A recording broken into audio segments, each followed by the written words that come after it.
Porção semanal da Torá, Vaerá. Êxodo, Shemot, capítulo 6, versículo 2.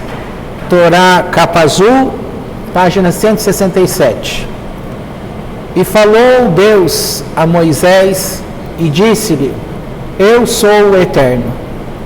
E apareci a Abraão, a Avraham, a Yitzhak e a Yaakov como Deus onipotente, mas por meu nome eterno não me fiz conhecer a eles. E também estabeleci minha aliança com eles para dar-lhes a terra de Canaã, a terra de suas peregrinações onde moraram. E também eu escutei o gemido dos filhos de Israel, aos quais os egípcios fazem servir, e recordei minha aliança. Portanto, diz aos filhos de Israel: Eu sou o Eterno, e vos tirarei debaixo das cargas do Egito, e vos salvarei do seu serviço, e os redimirei com braço estendido e com juízos grandes.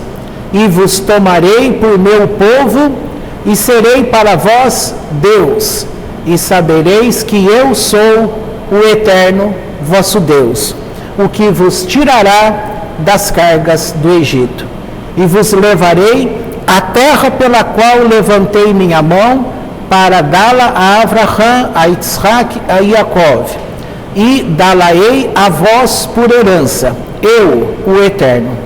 E falou Moshe assim aos filhos de Israel, e não escutaram a Moshe, por causa da angústia do espírito e pela dura servidão. Até aqui tá bom. Vamos lembrar que as parashot passadas, quando a gente estava fazendo aqui fisicamente, né? Terminou o livro de Bereshit, Gênesis, com Yaakov, com a morte dele, ele abençoando os filhos. E aí vocês lembram que José estava no Egito, teve a fome, aí teve toda aquela situação de reconhecimento dos irmãos, de todo aquele trabalho. Aí Jacó desce ao Egito, e aí ele vai morrer e chama para abençoar os filhos, abençoa os filhos de Jacó, que passa, abençoa os filhos de Jacó, que passa a fazer parte, né, Menashe e Efraim, como as 12 tribos. E com a morte dele, vai dizendo que descem ao Egito 67 pessoas, e a Torá fala 70. Onde estão as 3 pessoas que a Torá fala que é 70, mas eles desceram em 67? Porque José e os 2 filhos já estavam no Egito. Então 67 mais 3, 70. Tá? A mãe de Moisés, esse que agora a gente começa a história dele, a mãe dele, ela nesse momento da chegada no Egito, ela estava com 130 anos, não, acho que com 130 anos, ela ficou grávida do Moisés. E, portanto, o povo ficou no Egito 230 anos. Mas onde começa essa história? Toda a história tem um começo, não é verdade? Essa história começa com a promessa de Deus a Abraão. Abraão estava comentando com Deus. Primeiro vem a preocupação de Abraão em querer, ele olhava e via que essas divindades que o povo servia, ele entendia que não era Deus. Deus não era aqueles serafins, terafins que o pai dele fazia, era um comércio. Na época também do rei, como que é o nome dele? Que construiu a Torre de Babel lá. Me ajuda a lembrar o nome aí, fugiu. Nimrod. Nimrod dá ordem para que ele parasse de falar aquelas coisas, senão ele seria colocado num forno grande. Ali Deus salva o Abraão. Estou falando de Abraão, hein, para a gente chegar aqui em Moisés. E o Abraão, então, ele começa a buscar quem é Deus. Então, ele é conhecido. Cadê a Torá nesse sentido? Veja, ele está falando de Torá quando ela ainda se encontrava nos céus. Tá? E a Torá vai descer dos céus à terra somente no tempo de Moisés, quando agora a gente vai lendo essas histórias, as 10 pragas, que começa na paraxá de hoje, até que o povo sai do Egito, e ali naquele deserto é que Deus vai entregar a Torá. Então a Torá está nos céus, ok? Como que a gente prova que a Torá está no céu? O que a gente sabe? Nós sabemos que Deus é o eterno, tá? Então aqui ele fala, olha, eu estou me apresentando a você, agora voltei para Moisés aqui, do texto de hoje. Eu não me apresentei a eles lá como o eterno.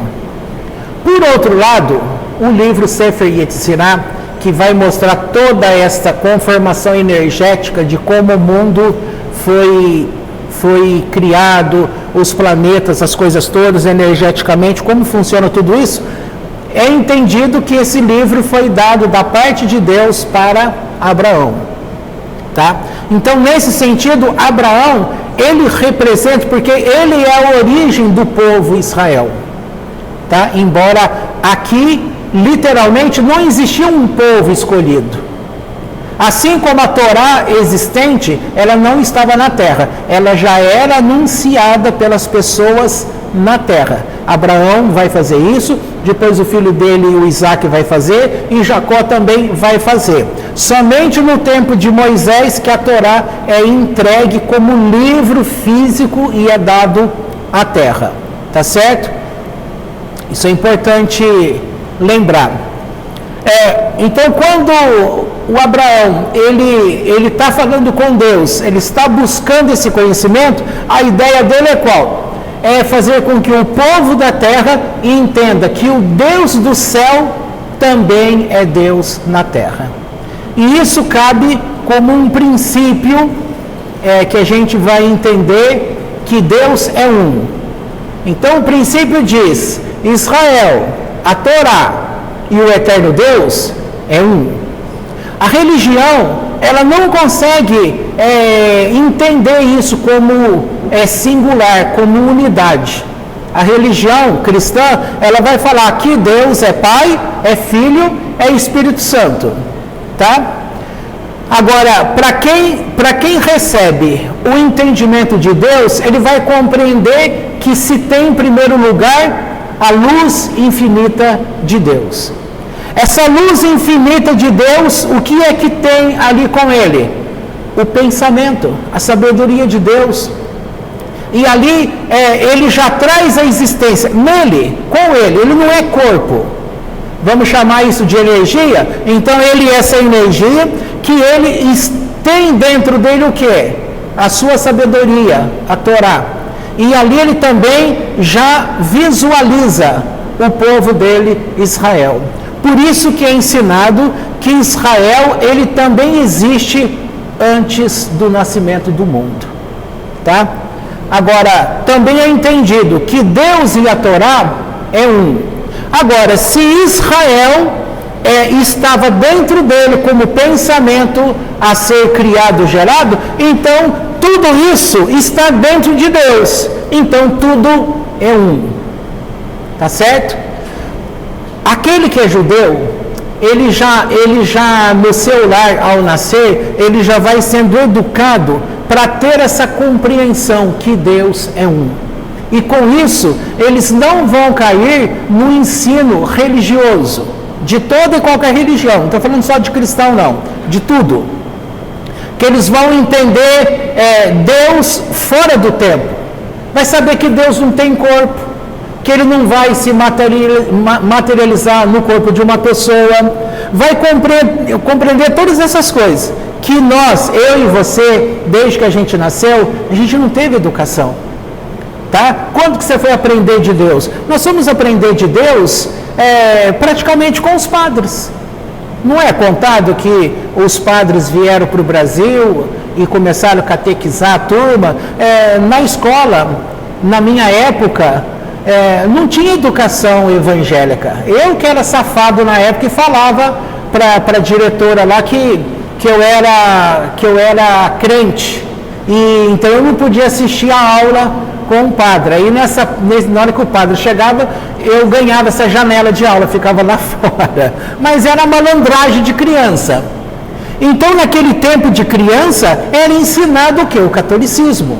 E vai passar a ideia da Trindade. E todo mundo aqui no Brasil e mundo afora, ele recebe uma primeira educação que ele não consegue entender a unidade de Deus. E depois vai passando o tempo, fica muito difícil entender como é que Deus, ele de fato está regendo como uma orquestra tudo que acontece nesse mundo, tá? Então a visão dos povos não judeus é uma visão partida, ou uma visão ampla chamada de pluralismo, enquanto o judeu é uma visão monoteísta, Deus é um, tá? Com esse pleno conhecimento. Agora vamos pensar o seguinte, nós cantamos um louvor agora há pouco, que eu até chamei a atenção de vocês, mostrando que Deus não deixa ninguém para trás. Já de algum tempo, talvez 1, 2 anos, de lá para cá, eu tenho sempre visto em sonhos que o nosso local aqui, a gente teria que desocupar. Mas isso não tem a ver com no sonho, é desocupar o prédio físico, tá? E também no sonho mostrava que uma religião, que no caso é o cristianismo, a igreja evangélica, e nós éramos uma igreja evangélica, ela estava com pessoas aqui dentro como que tomando o nosso lugar, tá? Aí no nosso lugar, que eu falo no caso, era o meu lugar. Então eu tinha que abrir mão para que os pastores assumissem. Nessa noite, eu tive um outro sonho parecido com esse, que nós estávamos numa reunião, como um culto normal nosso de reunião, e tinha muitas pessoas junto aqui que eu não conhecia. Como se fosse a porta aberta, aí gente passava na rua, entrava, e muitos destes eram evangélicos. Uma mulher que no sonho dava a impressão que ela já vinha várias vezes aqui. Só que eu não sabia direito a história dela. Vocês lembram o tempo antigo existia um gravador desse tamanho assim, que a gente colocava na coxa, na perna? Lembra? Você apertava o botão, era fita cassete. Essa mulher tinha um gravador desse tipo. E aí ela sentava nessa cadeira na frente aí, e uma pessoa de vocês, eu não lembro quem é, não vi quem era, mas era uma pessoa dos nossos agora, sentado do lado dessa mulher. E o nosso início de reunião já estava chegando. Aí ela aperta o gravador e começa a tocar um louvor. E aqui dentro, no nosso meio, essa mulher começava a falar para um de nós aqui, que eu não lembro se era você, Neuza, se era uma outra mulher. Sentado do lado dela, ela começava a falar. E eu pegava aqui o violão para querer começar, e aquilo já estava me incomodando, porque aí eu me associava com toda essa história do passado. E aí eu olhava para o relógio, e aí eu queria saber se tinha mais gente lá fora, ou aqueles que sempre apareciam nos sonhos passados. Aí eu ia lá fora, olhava para a direita, para a esquerda, olhava para o alto, e aí eu vinha, quando eu cheguei aqui, aí eu falei para a mulher desligar aquele gravador, né? Porque agora a gente ia começar a nossa reunião, tá? Bom, isso foi hoje. Nesse período nosso de férias, eu também tive um sonho em que a gente estava fazendo uma reunião aqui e iria decidir quem queria permanecer com a gente. É bem isso mesmo. E aí, eu não via nenhum de vocês nessa reunião. Eu vi aquele pastor que ficou aqui com a gente um tempo, vocês lembram dele, né? Não precisa falar o nome. Eu via que ele passava por nós e ia para uma sala do lado. Não sei se era um banheiro, o que era aquele lugar. E a reunião continuava, mas ele estava do outro lado, ou seja, ele estava no ambiente.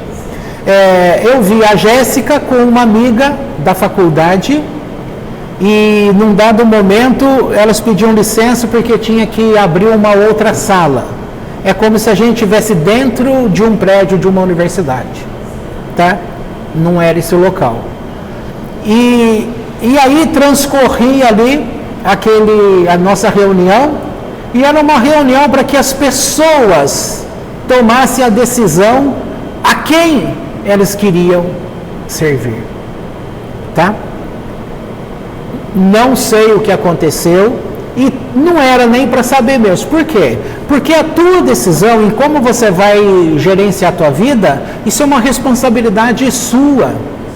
Porque cada atitude sua, você que vai responder pelos problemas ou pelos lucros que vierem, entendeu? Você não vai poder terceirizar. Aí eu fiz isso porque o pastor mandou. Eu fiz isso porque o rabino mandou. Aí eu agi assim porque o padre mandou. As pessoas falam assim, mas na verdade, por maior influência que cada um tenha, a decisão final sempre é sua. É você que escolhe. Mesmo debaixo de uma ordem. Por exemplo, é famoso quando é dito assim, tem 3 coisas que o judeu deve preferir a morte, ao invés de cumprir. E um destes é reconhecer uma divindade, tá? Então é preferível que ele aceite morrer, para não adorar outro Deus, tá? E nesse caso, nós estamos lidando com esses sonhos, com essas palavras que eu estou dizendo, com 2 ensinos. Um é o cristão de onde a gente veio, tá? Eu não sei se vocês foram católicos, mas todo mundo, em princípio, começa com o catolicismo, porque, como eu disse há pouco, a gente recebe este ensino na escola, lá no pré-primário. Não sei se tem ensino religioso hoje, eu não lembro nem no tempo do Gabriel pequenininho se tinha, mas na minha época eu sei que tinha, como eu já falei. Antigamente aqui tinha. Mas hoje não tem mais, né? Tá.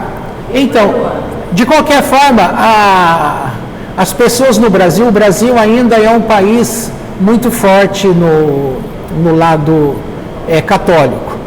E depois o evangélico deu uma guinada boa, os católicos estão tentando.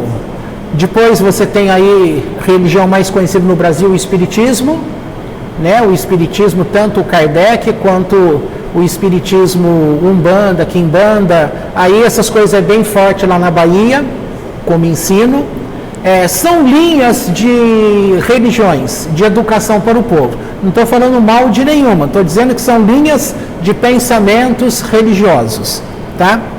E as pessoas, elas vão começando por algum lugar e começa a pensar em Deus, porque no coração ela quer Deus, então ela vai buscar Deus aonde? Se alguém que está lá na Bahia e quer buscar Deus, o lugar mais forte para ele vai ser vinculado aos orixás, porque está muito ali na mão, fácil. Já mais para o nosso lado aqui, a escolha já vai estar ali 50-50. Hoje tem bastante igreja evangélica aqui na nossa cidade, mas também tem bastante a linha católica. E a pessoa vai começar por algum lado, entendeu? Aí começa esse contato. Só que, como é que funciona? A nossa alma, ela está ligada dentro de Deus. Se você pensar você tem a tua alma, você tem a alma. Você enxerga a alma da pessoa? Você enxerga a tua alma? Não. O que é que você enxerga? O teu corpo, tá? Antigamente o que é que tinha? A alma. Mas quando sai daquele lugar chamado Oren Sof, a luz infinita, então passa-se naquele tempo de Adão. Como era Adão como chamado primeiro Adão? A alma dele era visível? Era. Por isso que o corpo dele era um corpo de luz. Mas com a queda, passa a ser um corpo chamado Kurtnot Or. Só que esse primeiro Or, que é luz, ele é escrito com a letra Aleph e a letra Resh, Or, que é luz. Mas quando ele cai, ele perde aquele corpo. Por isso que a gente fala que a reminiscência que nós temos nessa época é a unha, essa transparência. É como se o nosso corpo, naquela época, fosse transparente, tá? E no nosso corpo físico hoje, você vê a unha transparente, para você ter uma lembrança. E aí, quando cai, esse Kotnot Or, ele passa a ser escrito com Ain, substituindo o Aleph. Então fica Ain, Resh, Or. E aqui significando este corpo de pele. Aí a alma, ela passa a ser omitida. Aí já não vê mais a alma. Então, a nossa missão aqui é você trazer a alma à existência novamente. Tá, mas isso são outros assuntos, não quero ir para esse lado. Eu quero que você entenda que nós não podemos ficar entre duas coisas. A gente vai precisar, cada dia, tomar decisão. Porque você não pode continuar com um ensino chamado judaico e querer outros momentos você continuar com o ensino que você tinha antes, que no caso nós éramos evangélicos, tá? Então já não bate mais uma coisa com a outra. Para você crescer aqui, para conhecer a tua alma, você tem que abandonar esse outro jeito aqui. Só que a gente tem que tomar cuidado porque a liberdade que a gente ganha é dito pela linha psicológica que o povo não sabe ser livre, tá?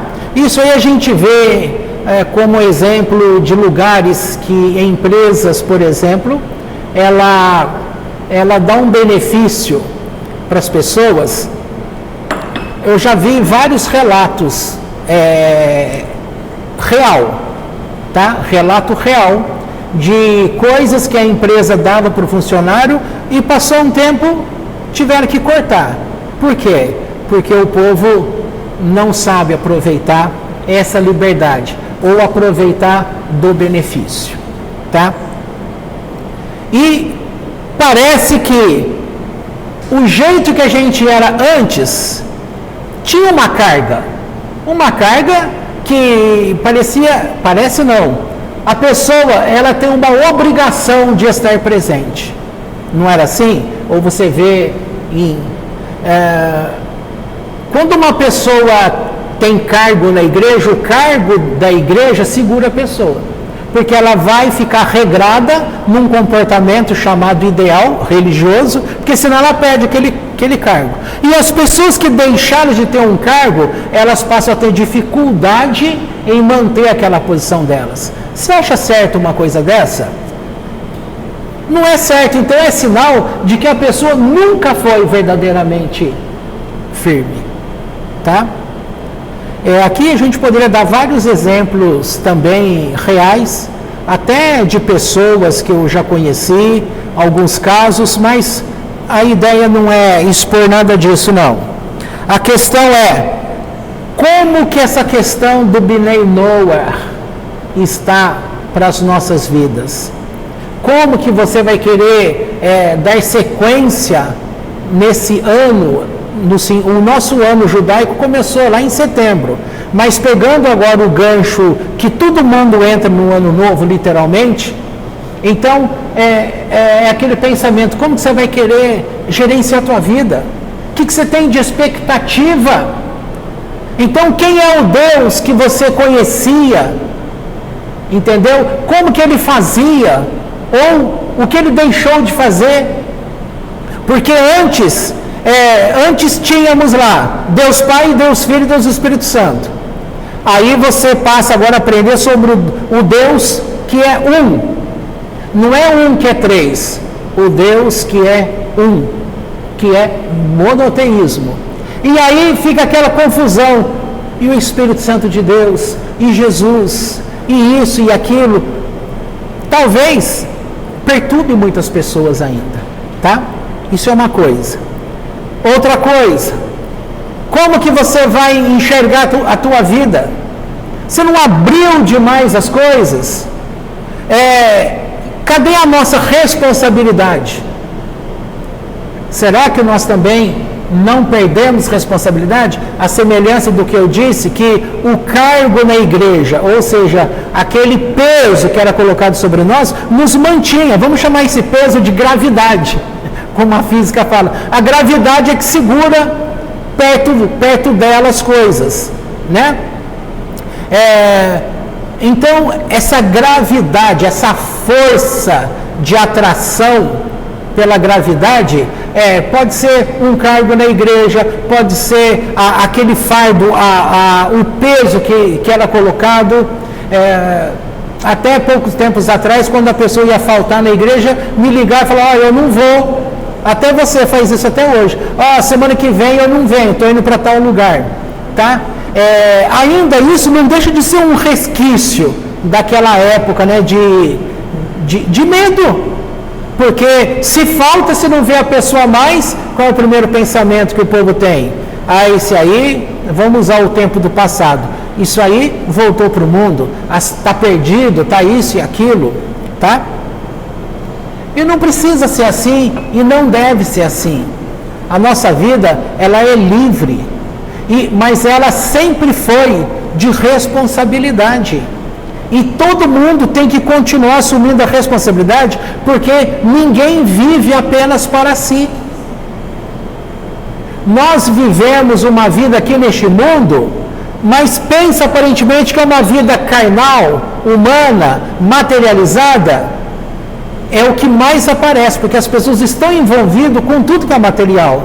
Mas o que organiza todas as coisas é, de fato, o espiritual. Ok, lá naquela época, segundo aquele louvor, naquela época Deus trouxe a seguinte palavra naquele dia para a gente, dizendo assim, quando acabar essa reunião de hoje, isso lá naquela época, tá? Aí ele disse assim, eu vou usar os compositores que tem aqui para fazer uma música neste tema, e essa música que a gente cantou, tá? Dizendo que Deus não deixa ninguém para trás. A religião, de uma forma generalizada, ela deixa pessoas para trás. Porque ela fala que fulano vai para o inferno, que fulano não tem salvação, que fulano está de posse dos demônios. Isso é deixar para trás, isso é colocar a pessoa fora do alcance de Deus. Mas Deus está dizendo que, independente da força que está atuando sobre a pessoa, Ele não quer deixar ninguém para trás e não deixa. Mas a pessoa também precisa ter uma força nela que é de querer ir para Deus. E isso faz toda a diferença.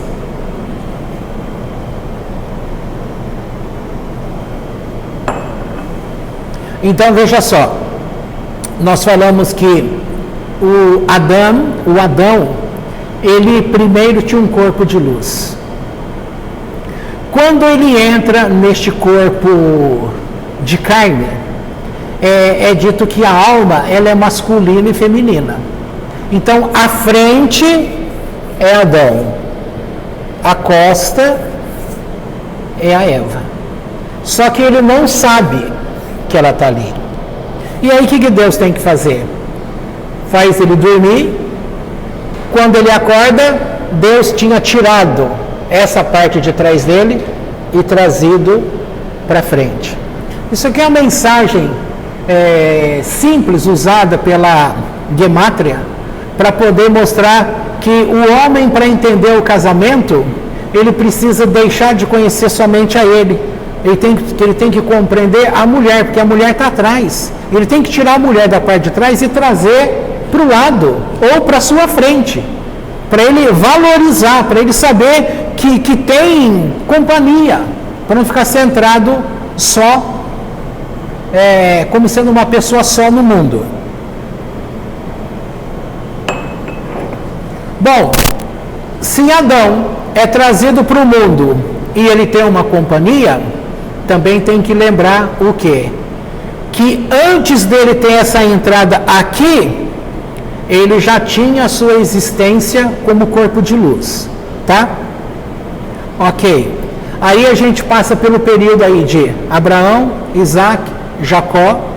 Jacó gera José, José vai para o Egito, prepara politicamente, porque ele vira como um faraó no Egito, prepara politicamente, prepara o país para aceitar conceitos judaicos, um deles é a circuncisão, e aí naquele tempo naquele tempo dele, aquele tempo se acaba, porque começa o livro dizendo que passados anos, o nome de José é esquecido. Aí vem um outro faraó, ninguém lembrava mais daquele homem que fez tanto pelo Egito, e que agora, aquele povo, geração de José, estava muito grande no Egito. E aí, os magos, sábios, feiticeiros daquela época, tem uma palavra que leva ao faraó, dizendo que, falando assim, vai nascer no Egito uma criança, e essa criança está relacionada com a água, e essa criança vai ser grande e vai causar muitos problemas no Egito, para o Egito. Mas não foi mostrado quem é a criança. Foi mostrado que ela seria um personagem muito grande relacionado com a água. Quem é esse personagem? O Moisés, tá? Com isso, estes sábios deram orientação e dizendo, olha, a preocupação desses hebreus no nosso meio, imagina do jeito que eles estão ficando grande, se um inimigo se levanta contra a gente, de repente esse povo vai se unir ao inimigo e vai lutar contra a gente mesmo, vai nos trair. Então, a partir dessa ideia, começa uma programação de causar dificuldades para esse povo, e esse povo vai se tornando escravos. A forma de comportamento que os egípcios usaram contra os hebreus, agora Deus, entre aspas, vai fazer a vingança sobre o Egito, usando cada praga como uma vingança sobre uma atitude. E aí, se você pegar a tua Torá, você vai ver nos comentários de rodapé, praga tal, lá embaixo você vai ver, isso porque os egípcios faziam tal e tal coisa. Vai dando a correspondência de todas elas, para mostrar que eles estão recebendo medida por medida, tá? E Deus trabalha realmente num processo medida por medida. E aí chega o chamado de Moisés. Agora a gente chega nesse tempo literalmente de Moisés. Mas o que ocorre? O Moisés, ele naquele tempo lá, a primeira proibição todo menino hebreu que nascer tem que ser jogado no rio, tá? Duas parteiras que são citadas aí pela Torá, Puá e não lembro o nome da outra, Xi alguma coisa, quem achar aí pode até me falar. Essas duas, na verdade, ela é Miriam, irmã de Moisés, e a outra é a mãe de Moisés, Yocheved, tá? Elas que iam diante do faraó para falar, olha, essas mulheres, elas estão como animais, elas são espertas, elas não precisam de uma parteira. Na hora que a gente chega, elas já tiveram as crianças. Então, muitas crianças foram guardadas. O livro do Midrash também conta alguns relatos daí de que essas crianças que eram jogadas no rio, Deus operou milagres ali, que as crianças eram como peixes, elas não morriam dentro da água, elas ficaram respirando ali dentro até chegar o tempo que elas podiam sair da água. Lembrando que Midrash é aquela comparação para ampliar o teu conhecimento. Não necessariamente tem que ser algo literal, tá bom? Mas por outro lado, você pensa assim, tudo aquilo que Deus usa como Midrash para aumentar o teu conhecimento, para você, então qual é a diferença? Se cria uma história para aumentar o teu conhecimento, para mostrar uma ação de Deus, então isso não é a verdade? De qualquer forma, o Midrash é uma verdade. Mas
ela falou assim para mim, ó, em tal lugar, que é uma igreja, ela falou assim, em tal lugar, eles não têm um grupo que canta bem lá, na opinião dela, tá? Então ela falou, nossa, eles já tiveram um dia, mas o canto deles, no culto deles, não é bom. Aí ela falou ontem para mim assim, se você, Rafael, tivesse o Nequinho, essas pessoas que cantam ali, se vocês fossem lá em tal lugar e cantassem lá, nossa, a igreja ia ficar... né? Então veja só, um elogio nessa simplicidade nossa, o canto toca as pessoas. Sabe por que o canto toca? Porque nós estamos fazendo de coração. Ninguém está preocupado com a beleza da voz. Por isso que todo mundo, quando a gente grava a gente cantando aqui, você vê que sai tudo afinadinho e não dá a impressão que tem muito mais gente. O negócio fica cheio. Alguém está cantando com a gente. Com certeza, porque sai um monte de voz ali, sendo que às vezes a gente está em 5, 6 pessoas. Como que sai aquele som forte? Tá? Então isso é mais um exemplo. Volte a conversar com Deus. Volte a ter prazer. Isso é você que faz. Não fique esperando, porque